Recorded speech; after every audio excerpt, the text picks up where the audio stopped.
On Global TV News Express, government releases power tariff high guidelines for discos. Business cashew output saying rising on favorable weather. On the foreign scene, Belgian police hunt for gunmen in Brussels underground. And in sports, Governor Abdulrazak hands over games reserved to federal government. Hello and very warm welcome to all of our viewers in Nigeria and around the world to News Express on Global Television, coming to you live from the nation's capital, Abuja. I am Uyi Mofwebe. A quick reminder that Global TV is on DSTV, channel 365, and free to air on NatComSat. As controversies trail the purported electricity tariff hike by the federal government, the Nigerian Electricity Regulatory Commission, NERC, has issued regulations on the procedure for tariff reviews. The latest order signed by the Commission's Chairman, Sanusi Garba, stated that pursuant to the provisions of the Electricity Act 2023, the regulator is obligated to review and approve a fair tariff to allow licensees to recover prudent costs and a reasonable return on capital invested in the business for the provision of electricity services. The Commission also said the multi-year tariff order methodology provides for a major review of electricity tariffs every 5 years, during which all tariff assumptions are reviewed to ensure the industry's viability and efficiency. President Bola Tinubu has declared open the Joint Task Force Commanders Conference 2025 at Defense Headquarters in Abuja. The President, also represented by the Minister of Defense, Mohammed Badru, at the conference, regarded as an avenue to review the military's Joint Task Force last year, consolidates on the previous successes and strategies for this year's joint operations. In a different development, President Bola Tinubu has declined assent to a bill for the establishment of the Federal University of Education, Numan, Adamawa State. He conveyed the decision in a letter addressed to the Speaker, House of Representatives, Abbas Tajuddin, read by his deputy, Benjamin Kalu, who presided over plenary. President Bola Tinubu, while explaining his reasons for declining assent to the bill, stated, among others, that Section 22 of the bill accords the authority on the disposal of land to the governor and not the president, as it ought to be by law in respect of land belonging to a federal government entity in the case of universities. Chairman of the Independent National Electoral Commission, INEC, Professor Mahmood Yakubu, has urged members of civil society to show more interest in monitoring primary elections of political parties, emphasizing the need for continued collaboration to ensure a credible and transparent electoral process in the country. Professor Yakubu stated these at the Commission's first regular consultative meeting with civil society organizations at its headquarters in Abuja. Edika Michael has the report. Professor Yakubu highlighted the importance of monitoring report of civil society in which actionable recommendations have been drawn to improve the subsequent exercises. To be as interested in party primaries as you are actively engaged in the monitoring of the secondary election conducted by INEC. After all, only the candidates nominated by the political parties are placed on the ballot for citizens to vote for on election day. From your monitoring reports as accredited election observers, you have consistently expressed concern over vote buying at polling units during elections. INEC chairman also provided an update on the upcoming Anambra State governorship elections scheduled for November 8, 2025. He mentioned that the commission had released a timetable for the election in October 2024, noting that party primaries will begin on March 20, 2025 to conclude on April 10, 2025. As required by law, the notice of election was published on 13th November 2024. That is 360 days before the date fixed for the election, scheduled to hold on the 8th of November 2025. The next activity is the conduct of party primaries which begins next month. All political parties interested in fielding candidates for the election shall commence their primaries on 20th March 2025 and end 3 weeks later on 10th April 2025. The Commission's preparations for the election is an item on the agenda for this meeting. In his response, Ezenwa Nwagu of Partners for Electoral Reforms, representing civil society organizations, decried the participation of party leaders in vote buying during elections, a practice he stated undermines the legitimacy of elections, and called on security agencies and the media to intensify efforts to curtail the menace. Of vote buying at the general elections, and that's perpetuated by the politicians, will need the collective effort of not just civil society, but the security agencies and the media. And we will, as we have already started doing, continue to beam searchlights on the activities of politicians, their political parties, and their candidates in any elections. We want to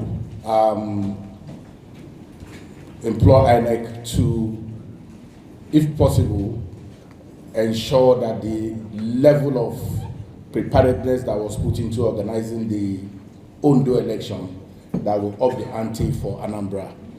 In fulfilling their responsibilities, the Commission also hinted at schedule of activities for the area council election in the Federal Capital Territory, in which election will be conducted on Saturday, 21st February 2026.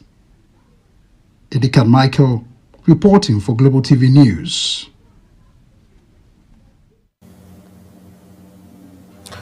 President Bola Tinubu has signed into law the bill establishing the North Central Development Commission, NCDC. The President of the Senate, Godswill Akpabio, announced the signing of the bill during a session in the Senate, stating that the President has also assented to the North Central Development Commission Establishment Bill 2024 in order to bring development to the grassroots. The Economic and Financial Crimes Commission, EFCC, has arrested 4 officials of the National Hajj Commission of Nigeria in Abuja over alleged fraud and money laundering. The 4 officials were arrested on Tuesday at the Commission's headquarters located at Zakaria Melama Street, Central Business District of Abuja. The operatives who arrived at the Commission at 11 a.m. with a valid warrant of arrest left the premises with the spokesperson for the Commission, Fatima Usara, and 3 others. The federal government has unveiled the National Broadband Alliance, a new initiative aimed at transforming the nation's digital infrastructure and boosting connectivity across the country. The initiative was unveiled in Lagos by Minister of Communications, Innovation and Digital Economy, who was represented by the Executive Vice Chairman of the Nigerian Communications Commission, Aminu Maida. In his address, Tijani stated that the National Broadband Alliance would significantly enhance broadband penetration, which has grown from just 6% in 2015 to approximately 42% as of October last year. Benue State government has signed a memorandum of understanding with Zebra Crop Bank to address challenges associated with post-harvest losses. Correspondent Felicity Inderen reports that the initiative is to provide the needed infrastructure for storage and processing of agro products. Follow up this MOU, we are still going to have technical sessions that will deepen conversation about the engagement between Zebra House and Benue State government and other agencies of the Ministry of Agriculture. The Memorandum of Understanding between Benue State Government and the private investor is to tackle post-harvest losses by construction of storage and processing facilities for smallholder farmers in farming communities, as well as providing access to market and credit facilities. Director General of Bureau for International Cooperation and Development, Leo Angelio Viashma, explained that the partnership is a product of due process and diligence that aligns with the present administration's policy to adequately manage pre- and post-harvest losses. Aligns 100% with His Excellency's policy, one, of ensuring that we manage post-harvest loss, on ensuring adequate storage facilities for our our crops and yield, of ensuring that we strengthen government systems and government organizations that have to do with agriculture, and ensuring that there's capacity being built for our civil servants and, of course, one of the biggest components of agriculture, which is extension workers. This project deals with all of that. Chief Executive Officer of Zebra Crop Bank, Buffy Okeke Ojiodu, said the initiative will be implemented within 5 years. We provide doorstep access to sales, storage services for the farmers, access to credit using the commodities as collateral, and price transparency. And we value add by doing primary processing at low cost to the farmers as well. The Memorandum of Understanding, according to the bank's Chief Executive Officer, is expected to cost over $15 million. In Makurdi, Felicity Ndere, reporting for Global TV. Well, thank you, Felicity, for your reporting. Let's turn to the southeast of Nigeria now, where Governor Hope Uzodinma has inaugurated the Governing Council of the University of Agriculture and Environmental Sciences, Umuago, at a ceremony held at the Government House in Umuago. The event was attended by key stakeholders in the education and agricultural sectors, highlighting the state's commitment to advancing both fields. Our correspondent, Amarachi Ibe, was there. In his address, Governor Uzodinma charged the council to prioritize the dream of mechanizing agriculture in Imo State. He stressed the importance of teamwork and urged the members to collaborate closely in order to achieve tangible results for the development of the state's agricultural sector. The governor also highlighted his administration's zero tolerance for corruption. All of you are choosing based on your proven integrity. That also should reflect in the performance of your duties. This administration has zero tolerance for corruption. I want to assure you that I will do all that is required for the success of your assignment. This university is very pivotal in our quest for food security. Urging the council to ensure that the university contributes to the advancement of both education and agriculture in the state. You have the responsibility to translate this our vision of mechanized agriculture into reality. I expect you, therefore, to formulate policies that are tailored towards achieving that objective. I expect you to innovate ways of improving the academic and practical knowledge of students in agriculture.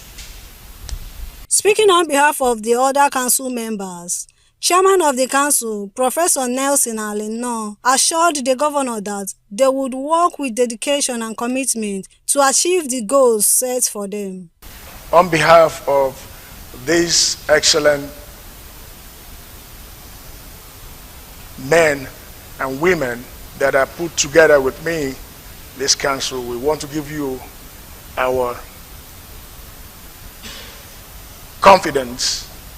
We want to assure you that this honor bestowed on us today will be something that the state will be happy about. The inauguration of the Governing Council is seen as a crucial step in advancing both higher education and agricultural development in Imo State.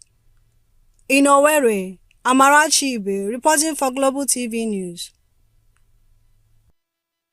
Our correspondent there in Owerri, Imo State, Amarachi Ibe, reporting. 7 years after the alleged displacement of over 200 Bassa indigents by the Igbira ethnic group in the to return to their ancestral homes on February 10, acting chairman of Bassa Youth for Peace Coalition with journalists. The development follows several peace meetings organized by the state government and heads of security. As we move up now, the Kebbi state government has announced the rescheduling of the 61st Argungu International Fishing and Cultural Festival to 2026. Speaking at the press briefing, Deputy Governor of the state and Chairman of the festival's main committee, Senator Umar Argungu stated that the decision was reached after consultations with the Argungu Emirate Council. He explained that the rescheduling was necessary to facilitate comprehensive renovation works on the festival venues, ensuring they meet modern standards and are structurally sound. The Federal High Court in Abuja has ordered the Independent National Electoral Commission to pay 1.12 billion naira in compensation to the family of Mike Hamadu by an INEC driver in Imo State. Justice Iyang Ekwo, in a judgment, ordered the commission to pay the damages with 10% interest per annum from the date of judgment until the final or full payment is made. In addition, the judge ordered the commission, its chairman, Professor Yakubu Bamud, and other defendants to send a letter of condolence to the late Madu's family. Ogun State Police Command has arraigned the suspended Olorile of Orile Ifo Semiu Adewale Ogunjobi for assaulting a 73-year-old Chief Abraham Ariola. Ogunjobi was arraigned on 3 counts bordering on conspiracy, assaults, and conduct likely to cause breach of the peace. The Nigeria Police Force spokesman Olumoyiwa Adejobi confirmed this in a statement. And back to the southeast, where Governor Francis Winfrey of Ebonyi State has urged the people of Amagu village in Kalaha, Ishelu local government area of the state to remain calm after a suspected gunman's attack. Winfrey made the plea in a statement by his chief press secretary, Monday Uzo, in Abakaliki, the state capital. The governor, while condemning the attack, described it as a flagrant disregard to the sanctity of human life. It was reported that the attack led to the death of 10 persons and destruction of houses and other property worth millions of naira. This is Global Television, and you're watching the live broadcast of News Express coming to you from Abuja, Nigeria's capital. When the rest of the news returns, South Africa's president calls Elon Musk to calm Trump land row. We'll have those details as well as stories from the business and sports segments for me. After the short break, please stay with us.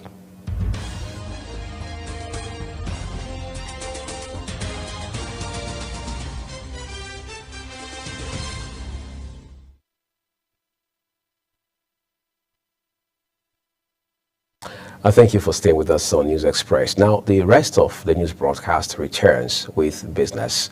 The federal government has disclosed that motorists flying the Abuja-Kefi-Akwanga-Makurdi highway will now pay tolls ranging from 5 for saloon cars to 1,600 naira for multi-axle vehicles. The Minister of Works, Senator David Umahi, said during the official inauguration of the new tolling regime at Garaku toll station in Nasarawa State that funds generated from the venture will be used for the maintenance of federal roads nationwide. The China Exim Bank had provided a $460.8 million loan used to fund the 227.2-kilometer road project. Nigeria's cashew output for the 2024-2025 season is expected to rise by at least 5% on favorable weather conditions. That's according to the National Cashew Association of Nigeria chairman. Said the increase in production quality of fruiting cashew trees observed across major producing states in the country and a mild Harmattan season that has helped flowers to bud and blossom well. National President of the National Cashew Association of Nigeria, Ujo Ajanaku, says the weather condition has been favorable, noting that the quality of the nuts would also be good owing to the mild Harmattan that will help to reduce the level of heat during storage. On the foreign scene, South Africa's President Cyril Ramaphosa has moved to defuse a row with the new U.S. administration over a new land law by speaking to Elon Musk. Musk is a close advisor to U.S. President Donald Trump, who on Sunday threatened to cut all future funding to South Africa over allegations that it was confiscating land and treating certain classes of people very badly. The South African-born tech billionaire joined in the criticism, asking on X why Ramaphosa had what he called openly racist ownership laws. Belgian police are looking for armed men after a shooting was reported outside a metro station in the center of Brussels. CCTV footage broadcast by local media shows at least 2 men wearing balaclavas and carrying weapons at the entrance of a station in the Belgian capital early today. A video from the scene shows an exchange of fire at about 6:15 local time. Away from Europe now, U.S. Secretary of State Sir Marco Rubio says El Salvador has offered to take in those it termed dangerous criminals held in American jails, including those with U.S. citizenship. After meeting President Nayib Bukele on a visit to the Central American country, Rubio said the U.S. is profoundly grateful, noting that no country has ever made an offer of friendship such as this. Rubio said El Salvador will also accept for deportation migrants of any nationality who are criminals and are in the U.S. unlawfully. And now to sports, where Kwara State Governor Abdul Rahman Abdul Razak has officially handed over Campe Games Reserve National Park to the federal government. The governor did the handover at the inauguration of a steering committee for the transfer of the reserve located in Patigi local government area of the state. Its handover followed the presidential declaration of November 2020 and the subsequent passage by the National Assembly. Lagos State Governor Babajide Sanwo-Olu has reaffirmed the state's commitment to promoting sports through strategic collaborations when he hosted representatives from the E1 racing team and Ivorian football legend DJ Drogba at the Lagos House in Marina. In a shared via his X handle, the governor described the exchange of ideas, exploring potential partnerships to create a vibrant sports culture in Lagos State. The discussions centered on partnerships to enhance sports development and community engagement across the state, reflecting government's efforts to position Lagos as a hub for sporting excellence. And now to basketball. Nigeria will slug it out with bronze medal winners China in our opening Group B game at the FIBA Under-19 Women's World Cup 2025 in Czech Republic come July. The Junior D Tigers matchup against their Chinese counterparts on 12th July 2025 was made known after the tournament draw in Brno. After the China game, the Nigerian women's team will play Canada on 13 July and Portugal on 15 July. I know that these ladies are set to make Nigeria proud and put the country on the map. And now we end News Express with a recap of some of our big stories. As controversies trail the purported electricity tariff hike by the federal government, the Nigerian Electricity Regulatory Commission, NERC, has issued regulations on the procedure for tariff reviews.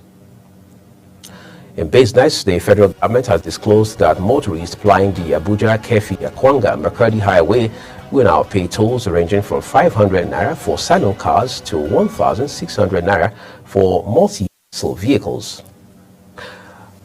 The foreign scene, Belgian police are looking for armed men after a shooting was reported outside a metro station in the center of Brussels.